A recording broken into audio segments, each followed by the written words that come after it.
കേരളപ്പിറവി ദിനമായ ഇന്ന് രാജ്യത്തെ ആദ്യത്തെ അതിദാരിദ്ര്യമുക്ത സംസ്ഥാനമായി കേരളത്തെ പ്രഖ്യാപിച്ചിരിക്കുകയാണ് സംസ്ഥാന സർക്കാർ.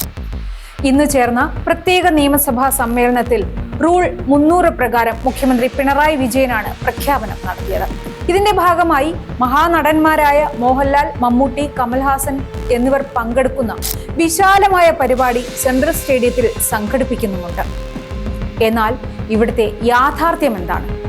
നിരവധി ജനക്ഷേമ പ്രവർത്തികളിലൂടെയും പദ്ധതികളിലൂടെയും നാം അതിദാരിദ്ര്യത്തിൽ നിന്നും ജനങ്ങളെ കൈപിടിച്ചുയർത്തിയോ? അതോ തെരഞ്ഞെടുപ്പ് മുന്നിൽ കണ്ടുള്ള രാഷ്ട്രീയ PR നാടകത്തിനാണോ അരങ്ങൊരുങ്ങുന്നത്? നാം ഇന്ന് പരിശോധിക്കുന്നു, കേരളം അതിദാരിദ്ര്യ മുക്തമോ? ഏതാനും ദിവസങ്ങൾക്ക് മുൻപ് സെക്രട്ടേറിയറ്റിന് മുന്നിൽ സമരം ചെയ്യുന്ന ആശമാർ സർക്കാരിന്റെ കേരളം അതിദാരിദ്ര്യമുക്ത പ്രഖ്യാപന പരിപാടിയിലേക്കുള്ള ക്ഷണം സ്വീകരിക്കരുത് എന്നാവശ്യപ്പെട്ടുകൊണ്ട് മഹാനടന്മാർക്ക് കത്തയച്ചിരുന്നു. 3 നേരം ഭക്ഷണം കഴിക്കാനില്ലാത്ത, മക്കളെ പഠിപ്പിക്കാൻ കഴിയാത്ത, മാരക രോഗം വന്നാൽ അതിജീവിക്കാൻ കെൽപ്പില്ലാത്ത, കടക്കെണിയിൽ കുടുങ്ങിയ അതിദരിദ്രരാണ് തങ്ങളെന്നും തങ്ങളുടെ തുച്ഛവേതനം വർദ്ധിപ്പിക്കാതെ അതിദാരിദ്ര്യ വിമുക്ത പ്രഖ്യാപനം എന്നത് ഒരു വലിയ നുണയാണെന്നുമാണ് ആശാമാർ കത്തിൽ എഴുതിയിട്ടുണ്ടായിരുന്നത്.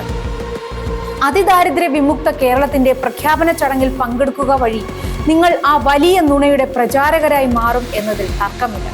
അതുകൊണ്ട് പ്രിയപ്പെട്ട മഹാനടന്മാരായ മൂവരോടും സർക്കാരിന്റെ അതിദാരിദ്ര്യമുക്ത പ്രഖ്യാപന പരിപാടിയിൽ നിന്ന് വിട്ടുനിൽക്കണമെന്ന് അഭ്യർത്ഥിക്കുന്ന ആശമാർ സെക്രട്ടേറിയറ്റിന് മുന്നിലെത്തി തങ്ങളെ കാണണമെന്നും ആവശ്യപ്പെടുന്നുണ്ട്. ആശാമാരുടെ കത്ത് വായിക്കുന്ന ആർക്കും സർക്കാരിന്റെ ഈ പ്രഖ്യാപനം കാപട്യവും രാഷ്ട്രീയ നാടകവുമാണ് എന്ന് തോന്നുക വളരെ സ്വാഭാവികമാണ്.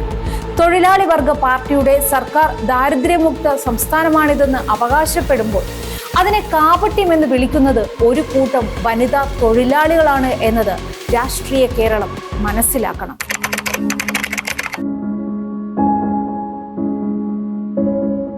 അതിദരിദ്രരില്ലാത്ത കേരളം എന്ന പ്രഖ്യാപനം തട്ടിപ്പാണെന്ന ആദിവാസി ഗോത്ര മഹാസഭയുടെ ആരോപണത്തെ കേരളത്തിലെ മാധ്യമങ്ങൾ പോലും വേണ്ടത്ര ഗൗരവത്തിൽ ചർച്ച ചെയ്തിട്ടില്ല.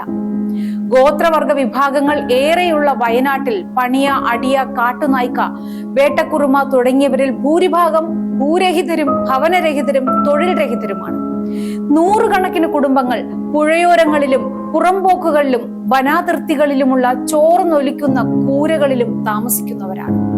ഇതെല്ലാം മറച്ചുവെച്ചാണ് സംസ്ഥാന സർക്കാർ തെരഞ്ഞെടുപ്പ് മുന്നിൽ കണ്ട് രാഷ്ട്രീയ നാടകം കളിക്കുന്നതെന്നാണ് കഴിഞ്ഞ ദിവസം ആദിവാസി ഗോത്ര മഹാസഭ സംസ്ഥാന കോർഡിനേറ്റർ M. ഗീതാനന്ദൻ പറഞ്ഞത്. സർക്കാർ വിവിധങ്ങളായ പദ്ധതികളിലൂടെയും ഇടപെടലുകളിലൂടെയും സംസ്ഥാനത്തെ ദാരിദ്ര്യ വിമുക്തമാക്കി എന്ന് അവകാശപ്പെടുമ്പോൾ യാഥാർത്ഥ്യങ്ങളുമായി ഒത്തുചേരുന്നതല്ല സർക്കാർ അവകാശവാദങ്ങളെന്ന് ചൂണ്ടിക്കാട്ടുകയാണ് ആദിവാസി സംഘടനാ നേതാക്കൾ. വയനാട്ടിലെ പല ആദിവാസി ഊരുകൾക്ക് ഇന്നും പറയാനുള്ളത് ദാരിദ്ര്യത്തിന്റെയും ദുരിതത്തിന്റെയും കഥകളാണ്. സ്വന്തമായി വീടില്ലാത്ത, വെറും മണ്ണിൽ സ്വന്തമായി ഉണ്ടാക്കിയ മടയിൽ ചോർന്നൊലിക്കുന്ന ഷെഡിൽ ജീവിക്കുന്നത് നിരവധി കുടുംബങ്ങളാണ്. ഐക്യരാഷ്ട്രസഭ കണക്കാക്കിയ പ്രതിദിന വേതനമായ 157 രൂപ പോലും പ്രതിദിനമില്ലാത്ത, സർക്കാരിന്റെ സൗജന്യ റേഷൻ മാത്രം ആശ്രയിച്ച് ജീവിക്കുന്ന ഒരു കൂട്ടം മനുഷ്യരെ അതിദാരിദ്ര്യ വിമുക്ത പ്രഖ്യാപനം നടത്താൻ ഒരുങ്ങുന്ന സർക്കാർ കാണുന്നില്ല.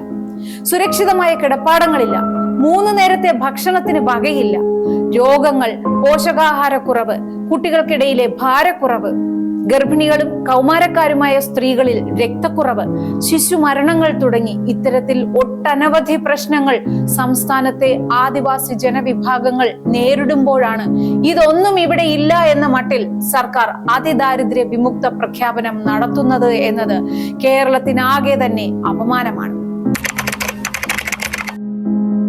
സർക്കാർ സിനിമാ താരങ്ങളെ അണിനിരത്തി അതിദാരിദ്ര്യ വിമുക്ത പ്രഖ്യാപനത്തിന് ഒരുങ്ങുമ്പോൾ സർക്കാരിനോട് ഇതു സംബന്ധിച്ച നിർണായക ചോദ്യങ്ങൾ ചോദിച്ചിരിക്കുകയാണ് ഒരു കൂട്ടം സാമ്പത്തിക വിദഗ്ധരും സാമൂഹ്യ പ്രവർത്തകരും. അതിദരിദ്ര മുക്ത കേരളമോ അതോ അഗതിമുക്ത കേരളമോ? എന്ന തലക്കെട്ടിൽ സർക്കാരിന് എഴുതിയിട്ടുള്ള തുറന്ന കത്തിൽ 10 ചോദ്യങ്ങളാണ് ചോദിച്ചിട്ടുള്ളത്. സംസ്ഥാനത്തെ അതിദരിദ്രരെ നിർണയിക്കാൻ ഉപയോഗിച്ച മാനദണ്ഡങ്ങൾ, അതിനായി ആരാണ് സർവേ നടത്തിയത് എന്ന ചോദ്യങ്ങളോടൊപ്പം തന്നെ സംസ്ഥാനത്തെ അതിദരിദ്രരെ നിർണയിക്കാൻ ഉപയോഗിച്ച മാനദണ്ഡങ്ങൾ, അതിനായി ആരാണ് സർവേ നടത്തിയത് എന്ന ചോദ്യങ്ങളോടൊപ്പം തന്നെ സർക്കാരിന്റെ ഈ അവകാശവാദത്തെ വിവിധ കണക്കുകളും വസ്തുതകളും നിരത്തി ചോദ്യം ചെയ്യുന്നു. നമ്മുടെ രാജ്യം നേരിടുന്ന ഏറ്റവും വലിയ സാമൂഹിക സാമ്പത്തിക പ്രശ്നമാണ് ദാരിദ്ര്യം. അതിദാരിദ്ര്യ നിർമ്മാർജ്ജനം ലാഘവത്തോടെ കൈകാര്യം ചെയ്യേണ്ട പ്രശ്നമല്ല. അതിനെ ഒരു പ്രചാരവേലയാക്കുന്നത് അസ്വീകാര്യമാണ്. അതുകൊണ്ട് ഈ വരുന്ന കേരളപ്പിറവി ദിനത്തിൽ സംസ്ഥാന സർക്കാർ നടത്താൻ പോകുന്ന അതിദരിദ്ര മുക്ത കേരളം പ്രഖ്യാപനത്തിന് മുൻപ് ശരിയായ വിവരങ്ങളുടെയും വസ്തുതകളുടെയും അടിസ്ഥാനത്തിലുള്ള ഉത്തരങ്ങൾ മേൽ ചോദ്യങ്ങൾക്കും സംശയങ്ങൾക്കും നൽകണമെന്ന് ഞങ്ങൾ വിനയപൂർവ്വം അഭ്യർത്ഥിക്കുന്നു എന്ന് ആവശ്യപ്പെട്ടുകൊണ്ട് അവസാനിക്കുന്ന കത്ത് സർക്കാരിന്റെ പ്രഖ്യാപനത്തിലെ കള്ളത്തരങ്ങളെ പുറത്തു കൊണ്ടുവരാൻ സഹായിക്കുന്നതാണ്. കേരളപ്പിറവിയുടെ 69ാം വാർഷിക ദിനത്തിൽ ചേരുന്ന നിയമസഭാ സമ്മേളനത്തെ പറ്റിയില്ല ഇവിടെ നാം സംസാരിക്കാൻ പോകുന്നത്. സംസ്ഥാനത്തെ അതിദാരിദ്ര്യത്തെ പറ്റി മുൻകാലങ്ങളിൽ നിയമസഭയിൽ എന്തെങ്കിലും ചർച്ചകളോ ചോദ്യങ്ങളോ ഉണ്ടായിട്ടുണ്ടോ? ഉണ്ടെങ്കിൽ അവ എന്താണ് നമ്മോട് സംസാരിക്കുന്നത് എന്നതാണ് നാം ഇവിടെ പരിശോധിക്കുന്നത്.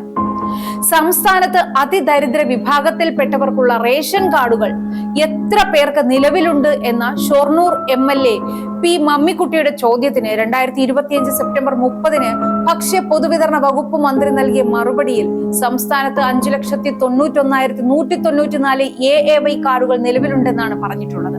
അതിദരിദ്ര വിഭാഗത്തിൽപ്പെട്ടവർക്കുള്ള റേഷൻ കാർഡുകൾക്ക് വേണ്ടി പുതിയ അപേക്ഷകൾ സ്വീകരിക്കുന്നുണ്ടോ എന്ന ചോദ്യത്തിന് ഉണ്ട് എന്നും കേന്ദ്ര സർക്കാർ നിശ്ചയിച്ചിട്ടുള്ള മാനദണ്ഡ പ്രകാരം അതിദരിദ്രർ ആയിട്ടുള്ളവർക്കാണ് AAY കാർഡുകൾ നൽകി വരുന്നത് എന്നും മന്ത്രി വ്യക്തമാക്കുന്നുണ്ട്. ഈ നിയമസഭാ രേഖയെ ചൂണ്ടിക്കാട്ടി കേവലം 1 മാസം കൊണ്ട് സംസ്ഥാനത്തെ അതിദരിദ്രർ അപ്രത്യക്ഷമായോ എന്ന ചോദ്യം നവമാധ്യമങ്ങളിൽ ഉയരുന്നുണ്ട്. സർക്കാരിന്റെ കള്ളക്കള്ളി പുറത്തായി എന്ന വിമർശനത്തിനോട് ഇടതുപക്ഷത്തിന്റെ ഭാഗത്തു നിന്നും കാര്യമായ മറുപടികളൊന്നും ഉണ്ടായിട്ടില്ല. സംസ്ഥാനം അതിദാരിദ്ര്യ വിമുക്തമെന്ന് സർക്കാർ അവകാശപ്പെടുമ്പോൾ തങ്ങൾ ഇപ്പോഴും അതിദാരിദ്ര്യത്തിൽ തന്നെയാണ്, സർക്കാർ ഞങ്ങളെ അവഗണിക്കുകയാണ് എന്നും പറയുന്നത് സംസ്ഥാനത്തെ അരികുവൽക്കരിക്കപ്പെട്ട ജനവിഭാഗങ്ങൾ തന്നെയാണ്. ജനങ്ങളാൽ തെരഞ്ഞെടുക്കപ്പെട്ട സർക്കാർ നുണ പറയുകയാണ് എന്ന് അതേ ജനങ്ങൾ തന്നെ ആരോപിക്കുമ്പോൾ നാം ജനങ്ങളെ തന്നെയല്ലേ വിശ്വസിക്കേണ്ടത്?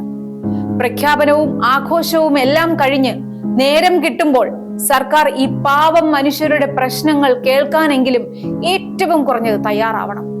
സർക്കാർ എന്ത് പ്രഖ്യാപനം നടത്തിയാലും ശരി, ഇവിടുത്തെ യാഥാർത്ഥ്യം എന്ത് എന്ന് ഇവിടെ ജീവിക്കുന്ന മനുഷ്യർക്ക് അറിയാമെന്ന് സർക്കാർ മറക്കാതെ ഇരിക്കുക.